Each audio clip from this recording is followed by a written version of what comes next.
Bonsoir. Cette année, nous fêtons le centenaire d'Henri Storck, que beaucoup considèrent comme le père du cinéma belge. Et c'est vrai que ce grand monsieur a jeté les bases de pas mal de genres cinématographiques dans lesquels notre pays excelle encore aujourd'hui. Il a été par exemple un des pionniers du film sur l'art en Belgique. Il a inauguré, on peut le dire, l'ère moderne du long métrage en 1952 avec un film incroyable qui s'appelle Le Banquet des fraudeurs.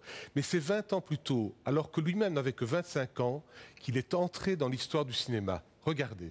En 1933, André Thierry Failly, secrétaire du ciné-club bruxellois Le Club de l'écran, fait lire à Henri Storck une brochure du docteur Henbert intitulée « Comment on crève de faim au levant de Mons ». Le président du ciné-club, Pierre Vermeulen, propose à Storck de tourner un film sur les conséquences de la grande grève des mineurs du Borinage qui s'est déroulée l'année précédente, en 1932. Parce qu'il ne se sent pas assez expérimenté pour filmer un sujet social et politique de cette gravité, il fait appel à la collaboration de son aîné, Joris Ivens.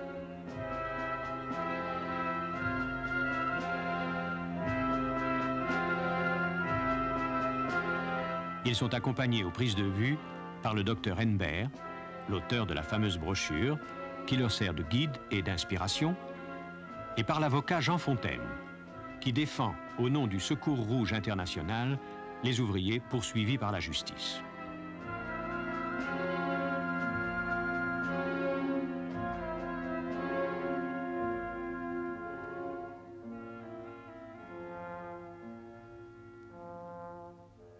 Les difficultés de tournage ont été lourdes pour Borinage. Oui, bien sûr, parce que d'abord, nous n'avions très peu d'argent. C'était les amis de Thierry Failly, notamment les Cordier, tout cela, qui nous ont aidés à réunir des fonds.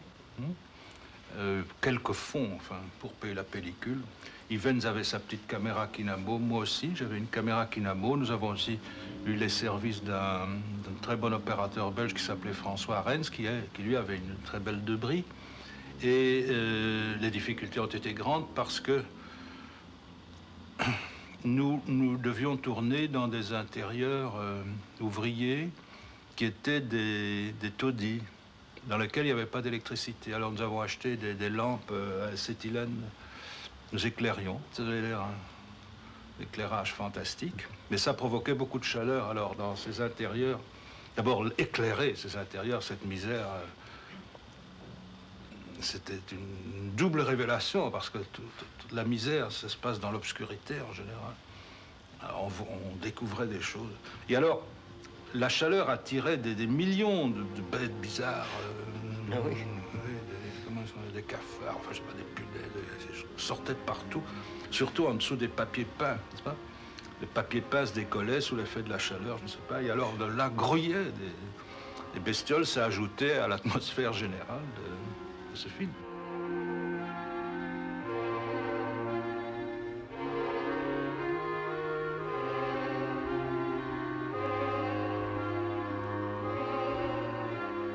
Voilà, c'est ici à Mons, c'est au cœur du Borinage en fait, et avec cet extrait d'un film consacré par Rob de Hert à Henri Storck, que nous ouvrons cette émission consacrée à ce qu'on appelle généralement le cinéma du réel, mais plus affectueusement, et pour autant que les cinéastes rassemblés sur ce plateau m'y autorisent, je voudrais appeler cet envers de l'écran les enfants d'Henri Storck. Alors, je vous présente, nous avons Manu Bonmariage, Richard Olivier et Patrick Jean. Patrick, je suppose que vous n'allez pas vous contester cette appellation d'enfant d'Henri Storck, puisque vous avez commencé votre carrière avec un film qui s'appelait Lettre à Henri Storck, les enfants du Borinage. De quoi s'agissait-il? Il s'agissait de repartir sur les traces de Storck et Ivens 65 ans plus tard. Moi qui avais grandi dans la région et qui connaissais bien les problématiques sociales de la région, et de repartir sur leurs traces pour montrer que 65 ans plus tard, non seulement tout ça n'avait pas disparu, mais c'était d'une certaine manière aggravé parce que la société avait évolué, la société de consommation était passée par là, et que d'une certaine manière, aujourd'hui, on pouvait filmer les descendants, les héritiers des gens qui vivaient dans la misère, de misère au Borinage de 1933. Vous avez fait un boulot assez hallucinant parce que, effectivement, quand on revoit Borinage, le film d'Ivens et de Storck, on est saisi par les images qu'on voit, mais en même temps, elles ont déjà pris une distance dans le temps. Pour nous, elles sont loin. Et puis là, vous avez réactualisé le sujet. On va voir un extrait. Je crois que c'est le mieux qu'on puisse faire, c'est de voir un extrait du film de Storck qui enchaîne sur votre film. Ces logements sans lumière sont situés au pied de pylônes qui transportent des quantités énormes de courant électrique. La construction de l'église coûte 3 millions.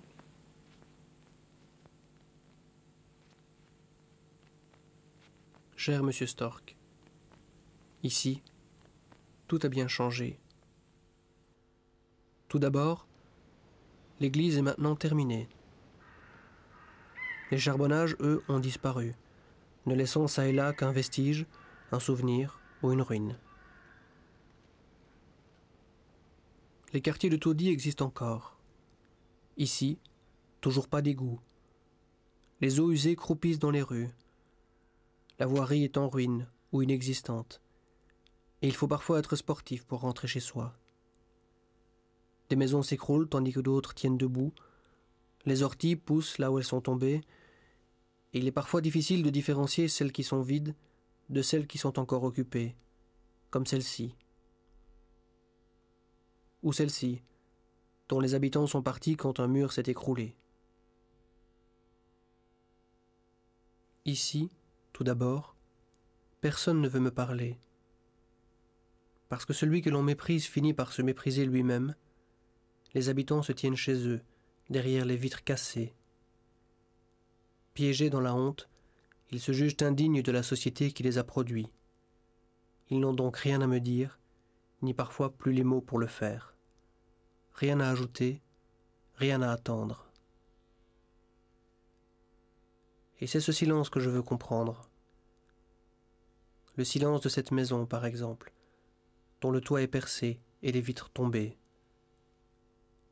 Le silence d'un taudis, habité pourtant par une mère de 4 enfants dont l'aîné a 11 ans, veuve depuis peu, et qui refusera toujours de me parler.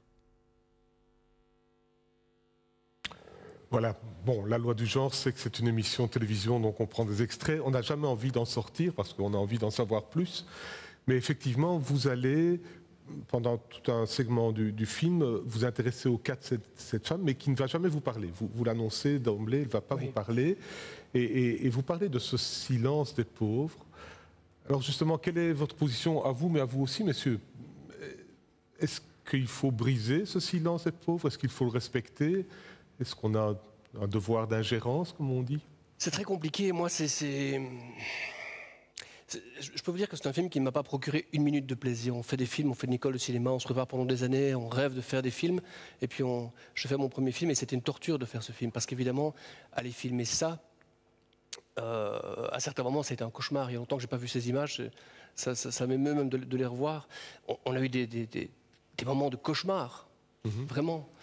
Donc, bien sûr qu'il faut respecter ce silence, bien sûr qu'il faut faire avec, bien sûr qu'il faut montrer le silence. En fait, toute la fin du film, d'ailleurs, sont des images que j'ai voulu sans son, parce qu'à certains moments, il y a plus grand-chose à dire.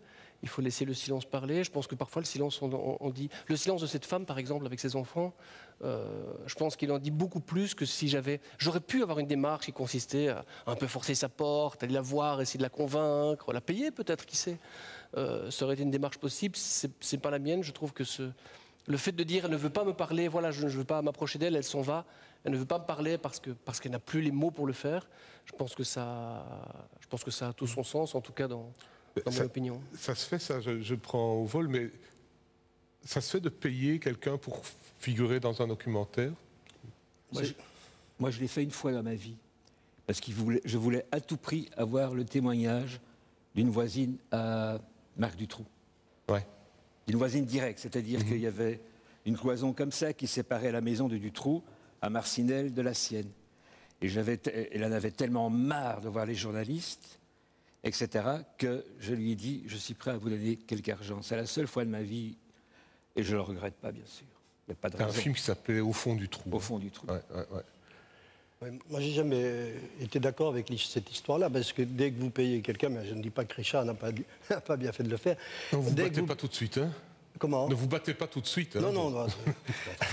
Et non, je veux dire, payer, c'est assujettir quelqu'un. Hein, je veux dire, et c'est la grande différence que je trouve avec le cinéma, pourtant qui est un cinéma merveilleux dans le documentaire, la BBC paye les gens souvent. Et moi, j'ai toujours refusé de payer parce que donc ça veut dire assouvir quelqu'un à votre volonté. Je voudrais venir à vous, Richard. Vous êtes quelqu'un, par exemple, qui parle et vous vous montrez aussi dans vos documentaires, vous intervenez. Hein. On a eu la voix off de Patrick, mais à part ça, Patrick est un cinéaste silencieux. On va voir un extrait que j'aime beaucoup de Marchienne de vie, où on vous voit intervenir de manière très volontariste. Et, regardons et puis on en parle peut-être.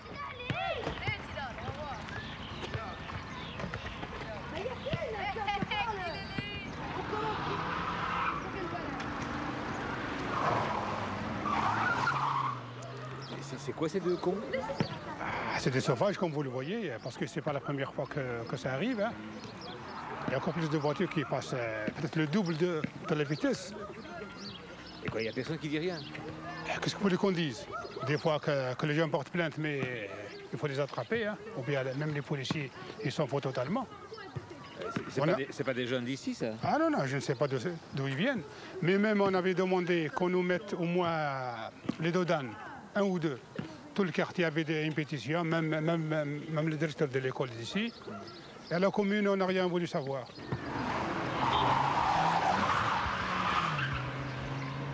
Voilà, c'est bien fait.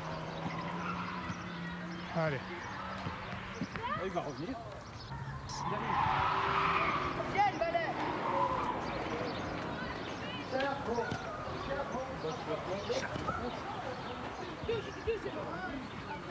Mais là, maintenant, vous avez vu qui c'était?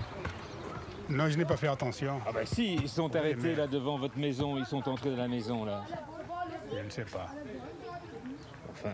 Non, mais c'est sérieux.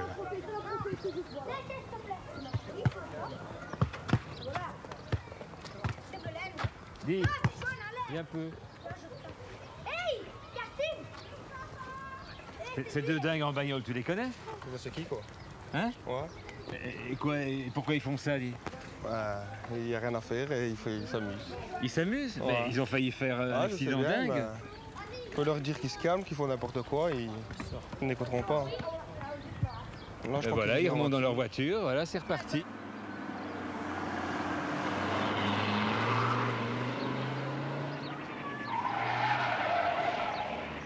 Hein? C'est qui? Vous avez vu maintenant? Ouais, maintenant je les ai vus. Ben alors, qu'est-ce que vous allez faire? Qu'est-ce que vous voulez que j'y fasse? Qu'est-ce que vous voulez que j'y fasse? Si tout le monde baisse les bras. Oui, mais... Maintenant, par exemple, on va porter plainte. Bon, ils vont s'amener ici, mais c'est qui? Eux, ils seront pas là. Voilà, ils sont revenus.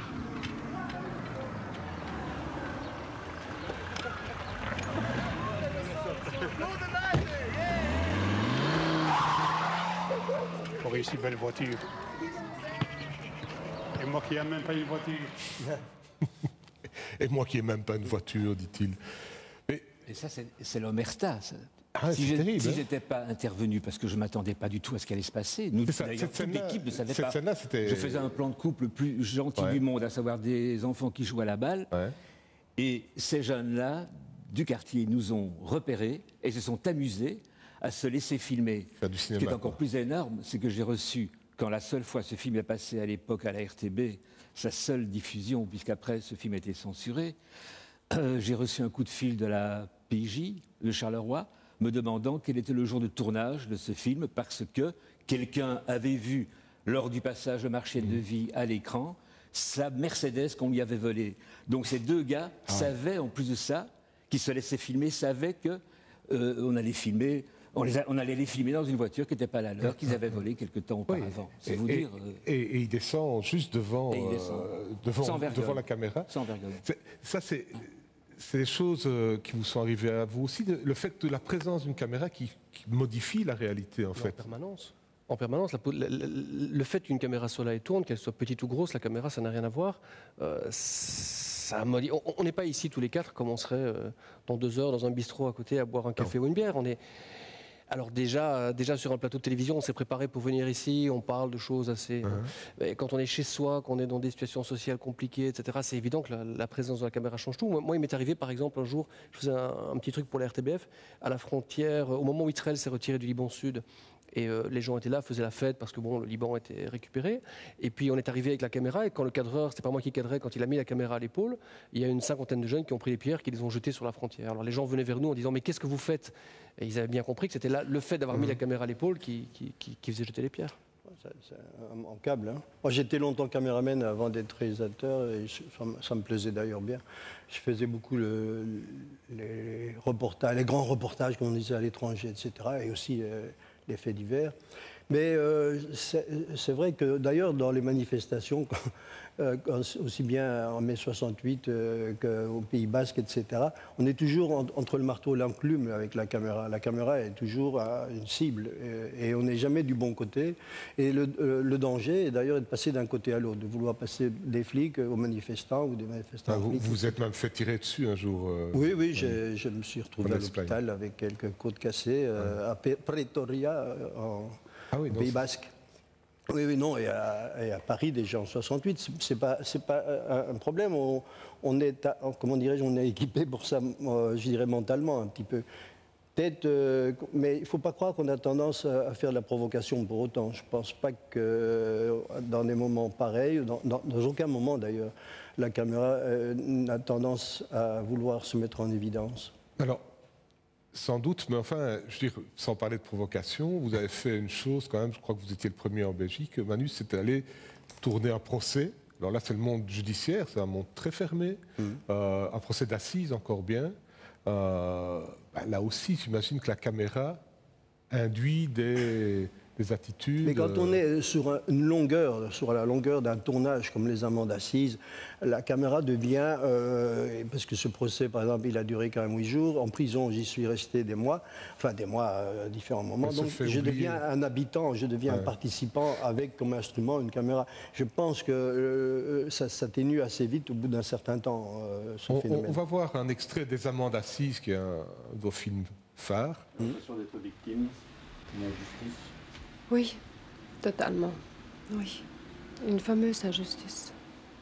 C'est pour ça que j'attends vraiment les assises avec impatience. Je veux absolument qu'on découvre la vérité, que je puisse me faire entendre au moins là. Selon les documents découverts pendant l'enquête, l'accusée affectionnait d'être photographiée nue dans des poses à caractère parfois pornographique. C'était, selon elle, à l'invitation expresse de son concubin. Pour certains, enfin, c'est une femme intéressée, profiteuse, à ne pas fréquenter et menteuse. Je nettoyais les voitures et puis alors, une fois que j'avais fini, terminé, j'allais prendre mon bain, je me réhabillais autrement et voilà, j'étais coiffée et tout, habillée pour quand il rentre. Ouais, c'était bien. Oui, c'était bien. Il aimait bien. Oui. Il fallait que vous soyez toujours très belle, très appétissante. Oui, c'est ça qu'il voulait, tout le temps, oui. Me montrer, je ne sais pas pourquoi, pour dire oui, voilà, elle est belle, elle est bien. Bon, c'est lui qui m'avait, enfin, c'était pas les autres, voilà, c'est pour ça qu'il disait ça, qu'il faisait ça.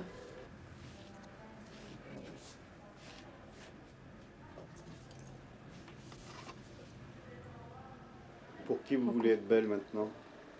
Pour moi-même, pour mon fils qui est là, bon, qui ne peut pas me voir dépérir non plus. Hein. Je dois être forte et je dois être forte pour lui aussi. Pour lui. J'étais toute seule hier. Oui. Et lui, ben, il est parti. Oui, il est parti se promener un petit peu. Oui, il est rentré à 2 heures. Voilà. Je me demande pas ce qu'il a été. Comme un grand. De toute façon, il va me balancer. Oui, oui, pourquoi pas. Il a date prévue. Il aime bien, lui, là.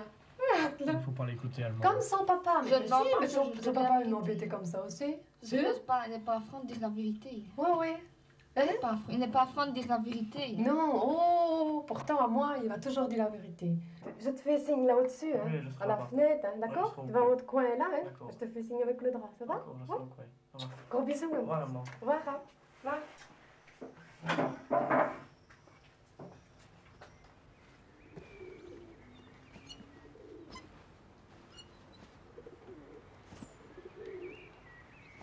Voilà, les amendes assises. Alors, bon, tout de suite, il y a une question qui vient à l'esprit. Et encore une fois, hein, parlons tous ensemble, parce qu'on parle là d'un extrait d'un film de Manu, mais là, il y a un peu de mise en scène, non? Par exemple, au parloir, quand Marie-Louise Gosset est avec son fils, et la mis de son fils, on a un champ contre champ, on est de deux côtés de la vitre.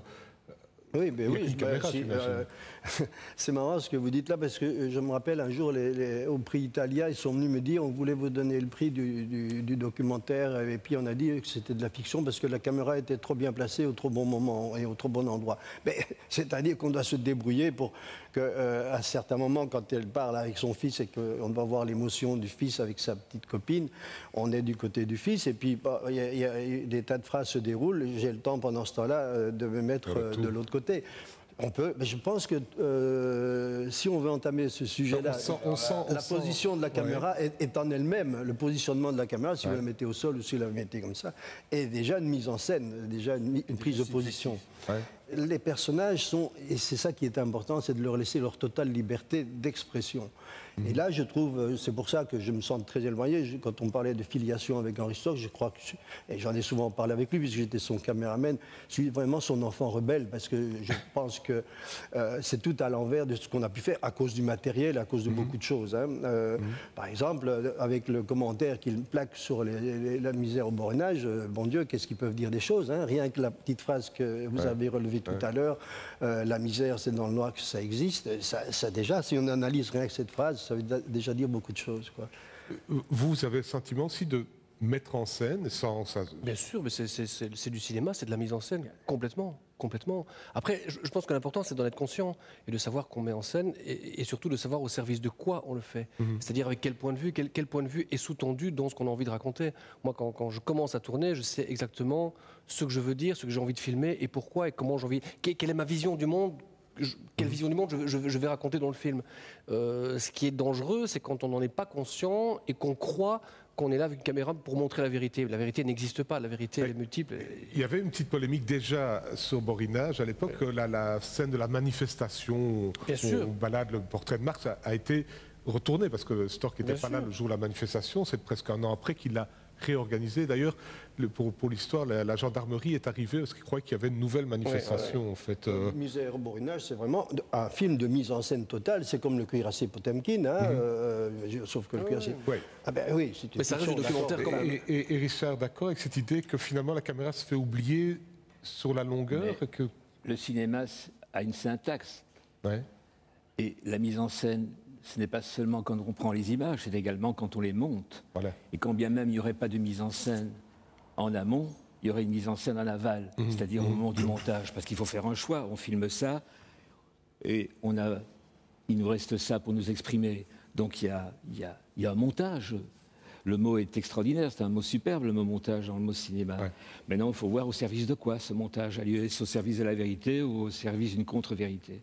Quand vous tournez les amendes assises, Manu, vous défendez une thèse ou bien vous voulez juste montrer comment fonctionne un procès? Je défends la thèse principale et unique que je fais dans tous mes films, c'est que pour moi, la vérité est impossible, le réel est impossible à dire. Et surtout, la vérité, elle apparaîtra peut-être, des morceaux, des bribes de vérité, des pépites de vérité. Mais donc, c'est ça qui est important, c'est de savoir que justement, les gens sont toujours... dans leur vie téléguidée, dans une façon d'être en représentation, et d'essayer de faire quitter aux gens qu'on filme un peu ce côté de représentation, ce côté un peu hypocrite que tout le monde a d'être en société et de retrouver l'enjeu profond des gens. Et c'était ça que j'essayais avec les amendes assises, et non pas pour dénoncer, mais pour qu'on se rende compte. Quoi. Et je le vois bien avec Marie-Louise, je l'ai encore revue il y a 2 mois, maintenant qu'elle est sortie, pas 2 mois, mais enfin, peu importe, il y a 1 mois et demi. Et bien de regarder avec elle le DVD, par exemple. Ben oui. Mais j'allais y venir. Alors bon, c'est vrai que vos films principaux, je ne sais pas, enfin quelques-uns de vos films, je n'en ai que 4 là, voilà, viennent d'être édités dans un très joli coffret d'ailleurs, avec une illustration de Schoeten. Et on découvre que vous n'avez pas fait qu'un film avec Marie-Louise Gosset, vous en avez fait 3 en fait. Alors, question indiscrète, mais est-ce que justement, parce que depuis les amendes assises, est-ce que votre caméra n'est pas tombée amoureuse de Marie-Louise Gosset? C'est une femme, je trouve, qui est émouvante par le fait qu'elle est fragile. C'est sa fragilité qui est émouvante, je trouve. Et je ne crois pas qu'elle a appliqué, je ne sais pas, elle n'a pas appliqué une défense que j'aurais voulu qu'elle prenne, mais amoureux, je pense qu'on ne sait pas, on peut être amoureux de... Je pense que c'est difficile de filmer quelqu'un avec passion sans avoir une certaine... C'est une aventure qui est arrivée à Richard, par exemple, avec Esther, dont on va faire la connaissance dans quelques minutes. C'est un personnage que vous croisez lors d'un reportage sur les empailleurs. Oui, sur les taxidermistes. Les taxidermistes, excusez-moi, cher ami, précision du terme. Taxi, bouger, derme, la peau. Voilà, c'est un film où on se fait bouger la peau, effectivement. Oui. Et puis voilà, même chose, c'est quelqu'un que vous allez suivre pendant des années. Mais je crois qu'on est tous ainsi, à savoir que moi, certainement, je ne suis pas capable de filmer quelqu'un que je n'aime pas. Ou en tout cas, pas de le filmer durant 6 ans et demi. Ou alors il faudrait vraiment que je sois un grand pervers. Ce que je suis peut-être, d'ailleurs. Mais dans le cas d'Esther, effectivement, j'ai fait d'abord Peau de chagrin en 1995 et je l'ai retrouvé en l'an 2000, après avoir acheté ma première caméra à Manu mon mariage, qu'elle avait une de trop, à moitié pourrie d'ailleurs, qui m'a vendu très cher. Et donc je me suis retrouvé en train de filmer Esther. On règle ses comptes quand on peut, C'est le moment ou jamais. Alors je vais peut-être vous intéresser, mais sur ce thème des personnages qu'on retrouve, curieusement, Henri Storck a été reconfronté des années après à une des petites filles de Borinage. C'est un cinéaste polonais, Udon, dont vous avez été le chef-op, oui. Voilà, le caméraman, qui avait filmé À chacun son Borinage, qui est un film un peu confus par moments, mais enfin, qu'on était content là, de retrouver, parce qu'il y a cette scène qu'on va revoir ici, qui est assez forte, parce qu'on retrouve une des petites filles de la séquence qu'on a vue en début d'émission. Ouais. Père Mouffe, filmé en 1933, retrouver ses enfants, sa fille. Et votre père, il a été placé à Tournai? Oui. Oui, il était toujours là. Depuis lors qu'on a été placé, il était toujours à Tournai. Mais dans quel institut? Chez les fous. Chez les fous? Oui. C'est curieux comment on mettait les gens chez les fous. Chez les fous, alors. On vous a tous mis chez les fous, et votre père aussi? Oui, il n'était pas fou pourtant. Bon, il n'était pas instruit, si vous voulez, mais il n'était pas fou. Oui, mais quand on n'est pas instruit, on n'est pas fou. Ben, ils avaient vite fait de nous. Mais quand je pense, moi, à Guel, à Mons, là, j'ai souffert à Mons. Souffert pourquoi? Ben, avec les religieuses qui me faisaient des piqûres et tout ça pour dormir. Mais est-ce que vous étiez agitée, vous étiez nerveuse? Non, c'est parce qu'une fois, elle battait une petite bossue, une femme de 45 ans. Et moi, j'ai crié là-dessus, j'étais fâchée sur la religieuse. Et pour ça, elle m'a pris par les cheveux, elle m'a traîné derrière elle. Elle m'a mis dans la baignoire avec une camisole de force. Oui, et après, elle m'a fait une piqûre et je tombe endormie. Donc, on vous mettait dans la baignoire? Oui, avec une camisole de force. De l'eau froide? Tiède. Tiède. Pour calmer. Mais ces religieuses étaient assez énergiques. Hein, c'était des sœurs de charité. Voilà, c'est des sœurs de charité. Et on a coupé un tout petit peu vite parce qu'il y a Henri qui fait... Bon. J'ai une belle photo là que... Ah, c'est moi qui l'ai fait. Voilà, alors c'est formidable parce que c'est une photo que Manu m'a apportée, lui avec Henri, et c'est Richard Olivier qui l'a fait. Ah oui, c'est vrai. Ouais. Il y a un grand geste, il me l'avait donné ce jour-là. En remerciement de la caméra, je l'avais pas. En remerciement de la caméra. Derrière, d'ailleurs, je parie, j'ai écrit. Oui, c'est marqué, Richard Olivier derrière. Oui, mais non, l'année de la photo, non? L'année, c'est pour les 80 ans de comme Richard se fait escroquer avec la caméra, je lui offre le coffret DVD. Voilà. Merci, quelle belle vengeance. Bon, on va revenir à un film suivant de Patrick, parce que il y a eu quelques films depuis, dont un très fort, qui d'ailleurs s'est inscrit dans le titre, c'est La raison du plus fort. Et on a choisi un extrait un peu particulier parce que j'aimerais qu'on parle de ce qui se passe aujourd'hui, du fait qu'aujourd'hui, presque tout le monde a une petite caméra vidéo ou peut prendre des images avec son téléphone. Donc on va regarder un extrait, puis on va un peu parler de cet aspect-là des choses. La raison du plus fort, un film de 2003. Je vais faire voir une cassette, là. Je sais pas si on aura le temps. Ça a commencé comment? Ça a commencé que j'étais dans ma chambre. Et puis j'ai entendu du bruit. J'ai dit tiens, qu'est-ce qui se passe? Oh, d'un coup je vois des CRS arriver. J'ai dit tiens, qu'est-ce qu'ils vont faire là, à cette heure-là? Et puis bon, bah, j'ai dit tiens, j'ai pris une caméra, bah, j'ai filmé. Puis voilà. Ce jour-là, avec là, il y avait une fête d'anniversaire. Avec des enfants de à peu près de 10 à 20 ans, pas plus. Puis s'amuser, quoi, forcément. À l'anniversaire, on s'amuse. Puis ils faisaient rien de mal du tout, hein. Au contraire. Le jour-là, c'était calme, très calme. Il a fallu que ces messieurs y passent, et puis voilà, ils ont ouvert la porte. Les gosses, ils demandaient qui était derrière, forcément, ils ont demandé, c'est CRS, ils ont demandé pourquoi, puis bon, ben, ils ont ouvert la porte et puis ils se sont fait gazer. Et voilà. Les CRS, ils ont gazé chez jeunes. Eux, ils pouvaient pas, ils avaient rien. Ils avaient rien pour se défendre. Ils sont sortis affolés, c'est normal. On voit même à un moment, il y en a qui ont des mouchoirs devant eux. On voit pas bien là. Ah si, un foulard. Puis après, ça a dégénéré forcément. Hein. Il y a un petit peu de chahut, puis un peu de bagarre. Ils s'amusaient, puis là... ils n'ont même pas donné la cause pourquoi ils sont passés, on ne sait pas. Les jeunes, ils comprennent pas, quoi. On dit que les jeunes sont agressifs, on dit ci, on dit cela, on dit beaucoup de choses, et puis moi, c'est bon, moi je vois pas. Après, on dit qu'il y a de la violence. Ben, la violence, elle vient qu'elle perd. Hein. Moi, je dis qu'elle vient qu'elle perd. Hein. Ben, elle est là. Officiellement, ils n'étaient pas passés. Ah oui, ah, ça c'est sûr. Tant qu'ils n'avaient pas vu la cassette, donc les CRS, ils n'avaient pas passé. Le récit qui est fait d'une prétendue intervention de CRS dans une cave où se serait déroulée une réunion de jeunes, mais c'est de la fable et du roman. Ouais, c'est passé 2 jours après. C'est fort, évidemment. Hein. la petite caméra vidéo contre TF1 et la négation de ce qui a été filmé. Ça vous interpelle, cette explosion d'images privées? Enfin, on est dans l'ère de YouTube, des images filmées par tout le monde et n'importe qui. Pour nous, ça change complètement le métier, parce que quand on voit Henry Stork et Hury Stevens qui partent avec leur caméra, la plupart des gens qui les voyaient passer avec une caméra n'avaient jamais vu une caméra, n'avaient aucune idée de ce que c'était. Donc, pour filmer le réel, c'était d'une certaine manière beaucoup plus facile, même si techniquement c'était plus compliqué, il fallait éclairer, c'est de la pellicule. Aujourd'hui, on arrive avec une caméra, tout le monde a une caméra, tout le monde a un rapport à cette image, c'est déjà retrouvé derrière la caméra. Donc les gens ont une conscience de leur image beaucoup plus aiguë, et donc je pense qu'aujourd'hui c'est beaucoup plus compliqué de filmer les choses telles qu'on les voudrait naturellement, comme quand la caméra n'est pas là. C'est quand même, de toute façon, on est quand même obligé d'avoir une idée pour faire un film. Et c'est normal, il y aura de plus en plus de gens qui vont filmer avec leur petite caméra, avec mon portable ici. Enfin, je peux faire des photos, des petites séquences. Mais ça ne veut rien dire. Je veux dire, ça relève plutôt du reportage, plus vite fait, bien fait, mal fait, etc.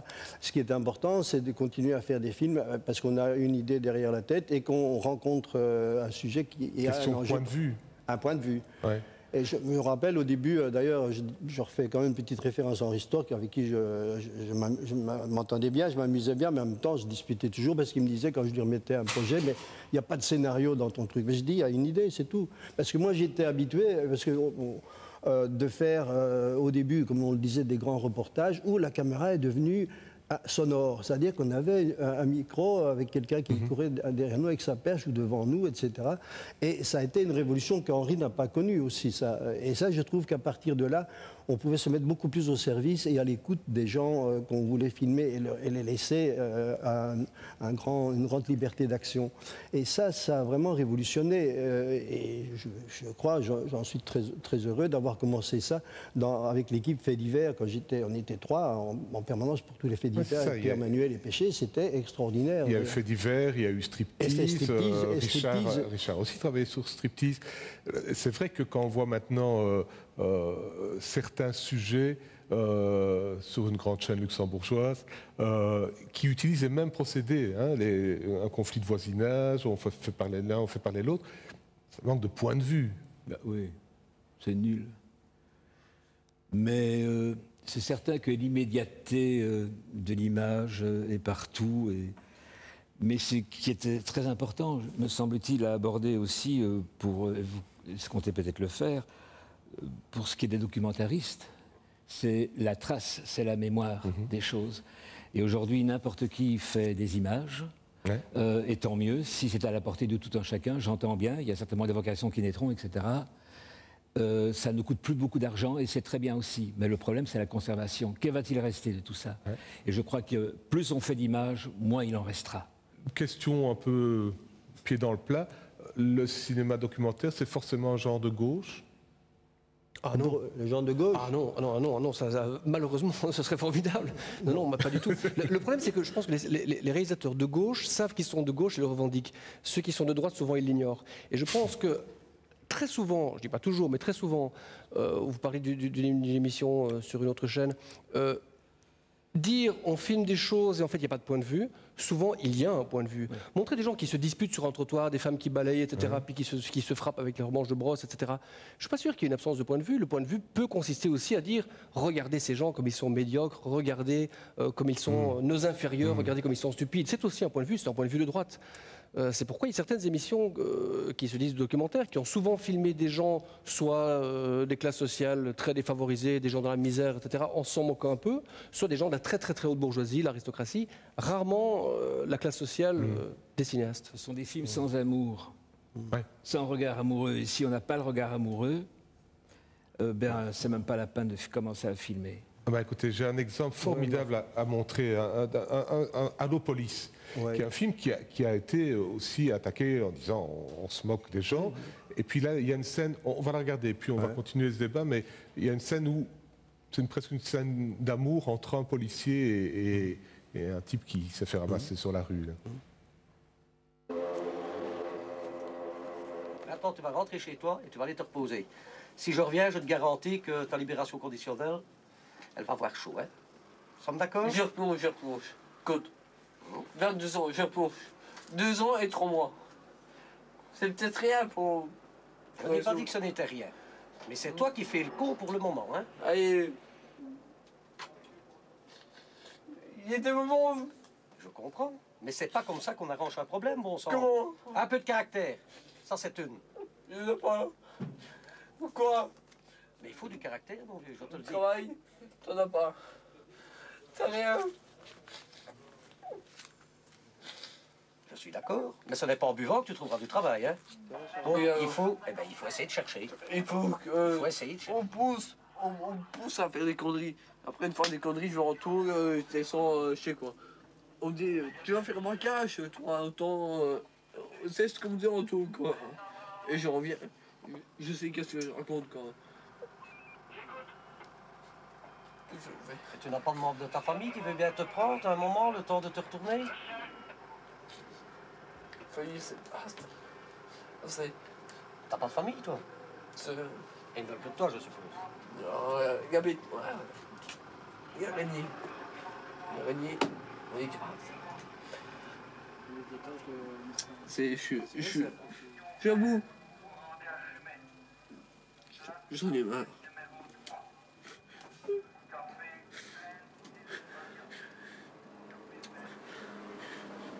J'en ai marre. Tu es en ordre de mutuelle? Ouais. Pourquoi est-ce que tu ne vas pas, par exemple, à Van Gogh? C'est chez les sourds. Mais non, c'est pas les sourds. Non. Il faut pas confondre, hein.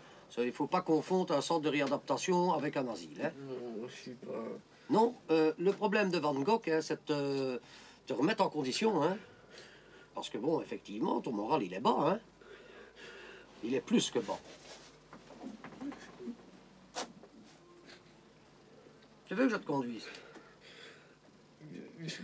Mais tu sors quand tu veux, de toute façon. Quand tu ressors, t'as toujours ton problème.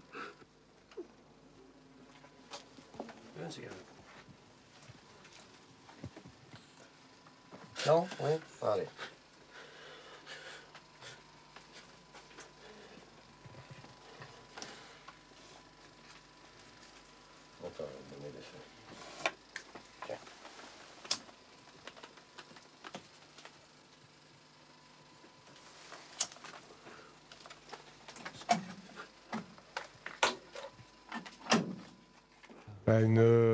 Une très belle scène, hein. Ouais, très beau. Très touchante. Enfin, je sais pas comment vous voyez ça. En plus, quand il rentre après dans sa travée, là, dans ses maisons à Charleroi, il y a des passages juste pour une personne. Enfin, c'était vraiment... Ça me revient encore. Non, vraiment, c'était dur. Mais par rapport à l'histoire de gauche et de droite, je ne suis pas tout à fait d'accord. Moi, je pense qu'il faut être rebelle, il faut être plutôt anarchiste, tendre, je dirais. C'est ce côté rebelle perpétuel, d'ailleurs, que je sens depuis que je suis né, qui m'incite à faire ce que je fais et comme je fais. Mais Patrick disait quelque chose tout à l'heure, il disait que le regard qu'on porte peut être un regard de mépris ou au contraire un regard d'humanité sur les gens. Je crois que vous avez eu tous les trois des aventures avec certains de vos films qui ont été reçus de manière diverse. Vous, Patrick, les enfants du Borinage, je sais que les autorités communales...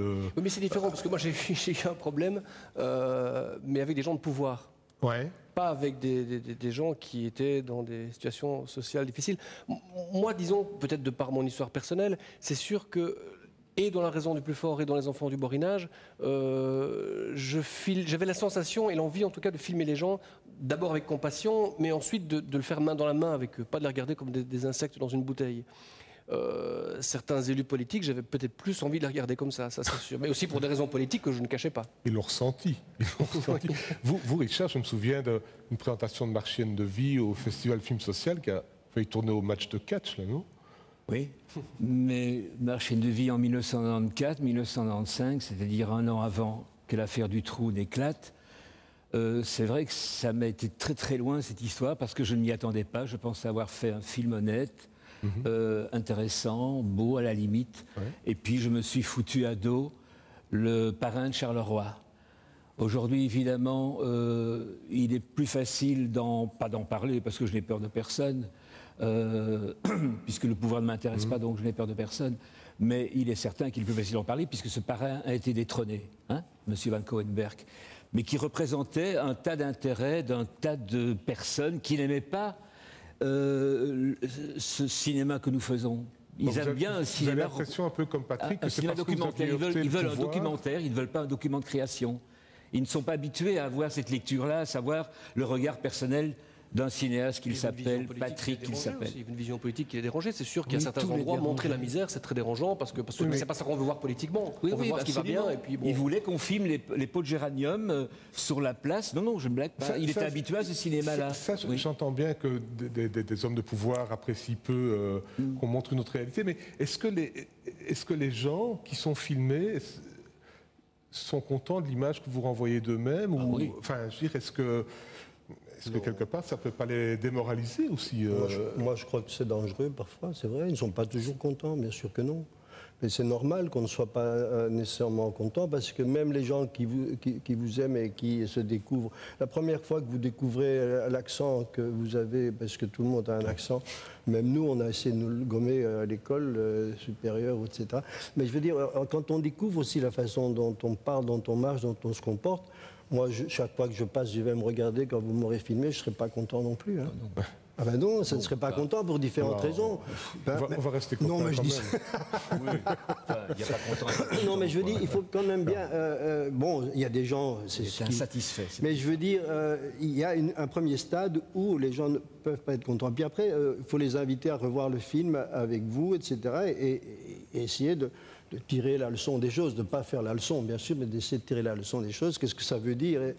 Et d'ailleurs, maintenant, beaucoup de comédiens, pour travailler leur rôle, se font filmer, etc. Ça, c'est encore une autre démarche. Mais